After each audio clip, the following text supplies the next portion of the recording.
വാസവൻ കൂടിയുണ്ട്. മിനിസ്റ്റർ, ഇപ്പോൾ തിരിച്ചോ എവിടെ എത്തി മിനിസ്റ്റർ? ഞങ്ങളിപ്പോ പിന്നെ ഒരു മണിക്കൂറിനുള്ളിൽ അവിടെ എത്തും. മിനിസ്റ്റർ, വീണ്ടും ഒരു ഉരുൾപൊട്ടൽ ഉണ്ടായി എന്നുള്ള വാർത്ത കൂടി നമ്മളിപ്പോൾ പുറത്ത് അറിയിച്ചിട്ടുണ്ട്. അറിയിച്ചിട്ടുണ്ട്, അത് കേട്ടായിരുന്നു. വീണ്ടും അതുകൊണ്ട് അവിടെ നിന്ന സ്ഥലത്ത് നിന്ന് ആളുകളൊക്കെ മാറേണ്ടി വന്നു. ആദ്യം ചെന്ന മന്ത്രിമാർ തന്നെ അവിടെ നിന്ന് മാറേണ്ടി വന്നു. അതെ, കാരണം വീണ്ടും ഒരു ഉരുൾപൊട്ടൽ കൂടി ഉണ്ടായതുകൊണ്ട്. അതുകൊണ്ട് ഭയാനകമാണ് സ്ഥിതിവിശേഷം. എന്നാലും പ്രവർത്തനങ്ങൾ ഇല്ലാതെ മുന്നോട്ട് പോകുന്ന സ്ഥിതിവിശേഷമുണ്ട്. നമുക്ക് ഇതുവരെ പരിചിതമല്ലാത്ത ഒരു ദുരന്തമായത് മാറുകയാണല്ലേ? അതെ അതെ അതെ, അതാണ് നിങ്ങൾ പറഞ്ഞ വളരെ ശരിയായി.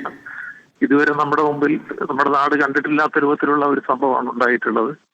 ഇത്രയധികം മനുഷ്യജീവനെ അവഹരിക്കപ്പെട്ട മറ്റൊരു പ്രകൃതി ദുരന്തം നമ്മുടെ സംസ്ഥാനത്ത് ഉണ്ടായിട്ടില്ല. മാത്രമല്ല, ഇനിയും നമുക്ക് എത്ര പേരുണ്ടെന്ന് അറിയില്ല. ഞങ്ങളിപ്പോ നൂറുദ്ദീൻ അവിടുത്തെ മുണ്ടക്കൈ ഭാഗത്തെ വാർഡ് മെമ്പറെ വിളിച്ചു. അപ്പോൾ വാർഡ് മെമ്പർ കരഞ്ഞപേക്ഷിക്കുകയാണ്. മുൻപിൽ 7 മൃതദേഹങ്ങൾ കിടക്കുന്നു, 100ഓളം പേര് മിസ്സിംഗ് ആണ് അയാളുടെ വാർഡിൽ നിന്ന് തന്നെ, മുണ്ടക്കൈയിൽ.